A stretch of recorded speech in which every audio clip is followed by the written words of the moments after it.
గుంటూరు జిల్లా తాడేపల్లిలో deputy CM Janasena అధినేత పవన్ కళ్యాణ్ క్యాంప్ ఆఫీస్పై డ్రోన్ ఎగురవేసిన ఘటనపై additional SP ATV Ravikumar clarity ఇచ్చారు.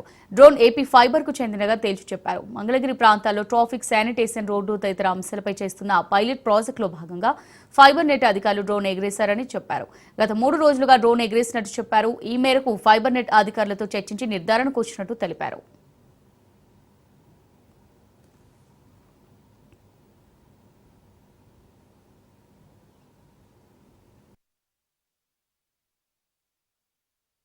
అయితే డ్రోన్ కేసు అయితే తేలిపోయింది, అది ఫైనల్ అయిపోయింది. ఇప్పుడు మన AP state fibre net limited వాళ్ళు ఒక ప్రాజెక్ట్ చేస్తా ఉన్నారు, గవర్నమెంట్ ఇనిషియేటివ్ ప్రాజెక్టు. అదేంటంటే మనకి మంగళగిరి ప్రాంతంలో పైలట్ ప్రాజెక్ట్ గా తీసుకున్నారు. మంగళగిరి చుట్టూ కాన్స్టిట్యున్సీ ప్రాంతంలో రోడ్లు ఎలా ఉన్నాయి, పార్ట్ హోల్స్ ఉన్నాయా, ఎంకరేజ్మెంట్స్ జరుగుతున్నాయా, ట్రాఫిక్ ఎట్లా ఉంది, అలాగే శానిటేషన్ ఏ విధంగా జరుగుతుంది, అట్లాంటి అంశాల మీద డ్రోన్ షాట్స్ తీసి కన్సర్న్ కమిషనర్ గారికి, మున్సిపల్ కమిషనర్ పంపిస్తే వాళ్ళు చర్యలు తీసుకుంటారు, అలాగే కన్సర్న్ డిపార్ట్మెంట్స్ పంపిస్తే వాళ్ళు చర్యలు తీసుకుంటారని ఒక ఉద్దేశంతో వాళ్ళు ఒక పైలట్ ప్రాజెక్ట్ గా ఆ డ్రోన్ సెక్రటరీ జరిగింది. అది మేము మన స్టేట్ ఫైబర్ నెట్ లిమిటెడ్ వాళ్ళ జనరల్ మేనేజర్ గారితో కూడా మాట్లాడడం జరిగింది. వాళ్ళు కూడా దాన్ని ధృవీకరించడం జరిగింది.